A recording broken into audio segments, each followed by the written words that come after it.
Hello student, today our topic is Parsons theory of social control. Parsons का सामाजिक नियंत्रण का सिद्धांत है, इसके बारे में आज हम डिस्कस करेंगे। इससे पहले हमने सोशल कंट्रोल में जो रॉस की थ्योरी थी, दुर्किम की थ्योरी थी, उसके बारे में पढ़ा था, उसके बारे में डिस्कस किया था। Now we can discuss about Parsons theory of social control. Parsons का सामाजिक नियंत्रण का जो सिद्धांत है उसके बारे में पढ़ेंगे। जो पार्सन्स थे वो अमेरिकन सोशोलॉजिस्ट थे, यानी कि he belong to America. American sociologist Parsons represent their view about social control through their book The Social System. American समाजशास्त्री पार्सन ने अपने जो विचार थे सामाजिक नियंत्रण के बारे में, सोशल कंट्रोल के बारे में, उन्होंने अपनी एक बुक थी द सोशल सिस्टम के नाम से, उसके द्वारा रिप्रेजेंट किया था। यानी कि जो ये बुक थी उनकी द सोशल कंट्रोल, इसमें द सोशल सिस्टम, इसमें उन्होंने अपने जो व्यूज़ हैं सोशल कंट्रोल के बारे में उन्हें प्रेजेंट किया था। The social system, he mention his theory process objective means of social process.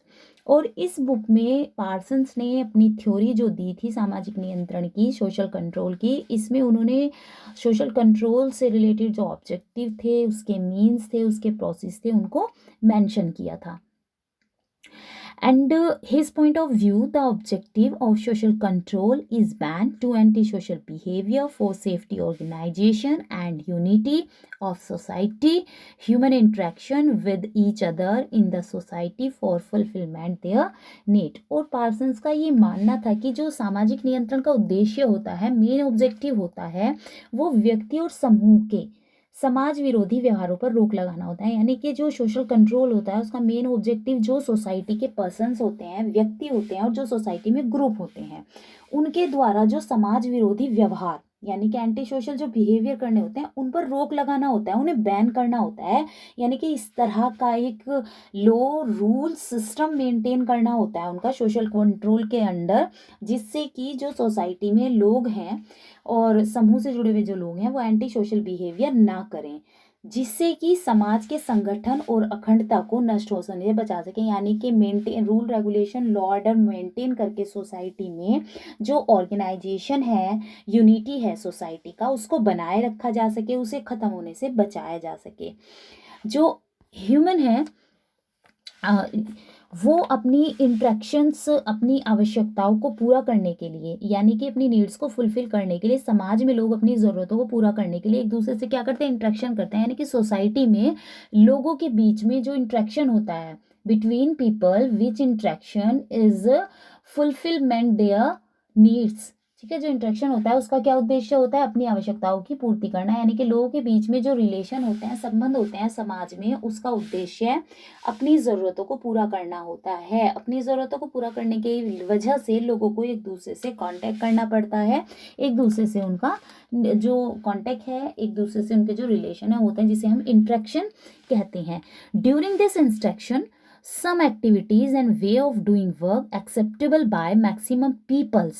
और जब ये इंट्रैक्शन समाज में लोगों के बीच में होता है, हमारी सोसाइटी में between the peoples, when this interaction, तो क्या होता है, कुछ एक्टिविटीज, कुछ क्रियाएं, यानी कि कुछ कार्य, and way of doing work, और काम करने का तरीका समाज के ज़्यादातर लोगों के द्वारा क्या होता है, स्वीकार्य होता है, मान्य होता है। यानी कि जब लोगों के बीच में जो ये इंट्रैक्शन है, क्रियाएं होती हैं, लोगों का एक दूसरे के से जो संबंध होता है, उसमें जो क्रियाएं होती हैं, एक्टिविटीज़ होती हैं, और काम को करने का जो तरीका होता है वो होता है जिसे समाज के ज़्यादातर लोग क्या करते हैं, एक्सेप्ट करते हैं, उनके द्वारा मान्यता प्राप्त होता है। This acceptable behaviour form as social institution. और ये जो समाज के द्वारा स्वीकृत व्यवहार होता है ना, समाज में, सोसाइटी में जो एक्सेप्टेबल बिहेवियर होता है, यही क्या होती है, यही सामाजिक संस्था के नाम से जानी जाती है। यानी कि यही सामाजिक संस्थाएं होती हैं, सोशल इंस्टीट्यूशन होता है। And these institution manage different activities and relationship in the society।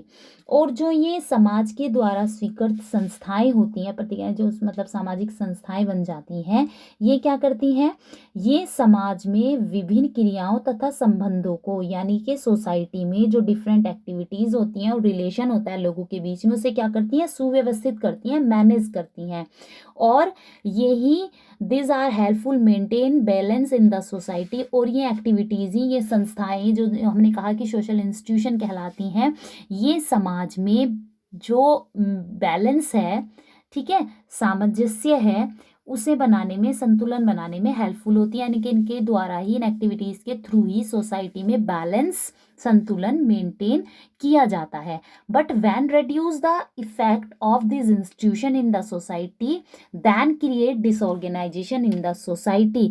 लेकिन जब समाज में जो ये इंस्टीट्यूशन होते हैं, जिसे हमने सोशल इंस्टीट्यूशन कहा है, तो जब समाज में इनका प्रभाव लोगों पर क्या होने लगता है, कम होने लगता है, रिड्यूस होने लगता है, तो इसकी वजह से सोसाइटी में डिसऑर्गेनाइजेशन, विघटन, ठीक है, यानी कि किसी चीज़ में बिखराव वो उत्पन्न होने लगता है।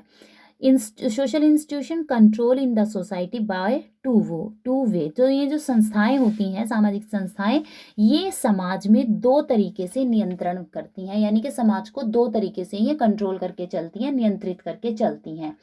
इसमें फर्स्ट बताया इन्होंने, एक संस्थागत समय सारणी तय करके, one is fix the regular time table. यानी कि जो ये संस्थाएं होती हैं, ये समाज में क्या करती हैं, एक रेगुलर टाइम टेबल फिक्स कर देती हैं।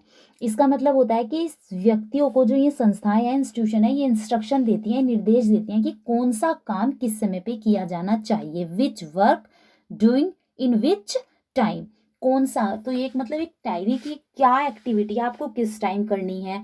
And the second work is tell the institution primary. और दूसरा काम ये होता है कि ये संस्थाएं क्या करती हैं, प्राथमिकता, संस्थागत प्राथमिकताएं बताती हैं लोगों को, जो प्राइमरी वर्क्स होती है। हालांकि इसका मतलब यह है कि जो संस्थाएं होती हैं, इंस्टीट्यूशन होती हैं, ये समाज में व्यक्ति को यह बताती हैं कि कौन सा काम आपको पहले किया जाना चाहिए और कौन सा बाद में, यानी कि जो सीक्वेंस होता है कि आपके एक्टिविटी, जैसे ऊपर बताया कि एक टाइम टेबल फिक्स करती हैं, तो टाइम टेबल फिक्स करने के साथ ये भी करते हैं कि which work is first by doing is you and which work is second, कौन सा काम आपको पहले करना चाहिए और कौन सा काम आपको बाद में करना चाहिए। इस तरह से हम कह सकते हैं कि जो पार्सन्स हैं, through this way, according to the Parsons institution the base of social control and maintain effective to the society is the main aim of social control. Parsons के अनुसार जो संस्थाएं होती हैं, इंस्टीट्यूशन होती हैं, ये सामाजिक नियंत्रण का आधार होती हैं। Institution is the base of social control, और संस्थाओं को प्रभावपूर्ण बनाए रखना सामाजिक नियंत्रण का प्रमुख उद्देश्य होता है। सोशल कंट्रोल का बेस होती है इंस्टीट्यूशन, और सोशल कंट्रोल का जो मेन ऑब्जेक्टिव होता है वो इन इंस्टीट्यूशन को इफेक्टफुल बनाए रखना, इनकी संस्थाओं का प्रभाव लोगों पर पड़ता रहे, इस तरह से इनका महत्व बनाए रखना संस्था का काम होता है। सामाजिक नियंत्रण की यह संस्थागत विधि, यानी कि सोशल कंट्रोल का जो आपको ये बताया हमने इंस्टीट्यूशनल मेथड, ये सोशल इंटरेक्शन के दौरान ही समाज में हमेशा क्या रहती है, एक्टिव रहती है। और इंटरेक्शन के दौरान, यानी कि जो इंटरेक्शन होता है लोगों के बीच में, समाज में अपनी ज़रूरतों को पूरा करने के लिए, अपनी नीड्स को फुलफिल करने के लिए, तो उस समय लोगों से ये एक्सेप्ट किया जाता है कि वे, जो उनका बिहेवियर है वो according to the institution rule regulation ही हो, और संस्थाओं को ही सामाजिक नियंत्रण का मुख्य साधन, और पार्सन्स जो हैं वो इन इंस्टीट्यूशन को सोशल कंट्रोल का मेन रिसोर्स मानते हैं।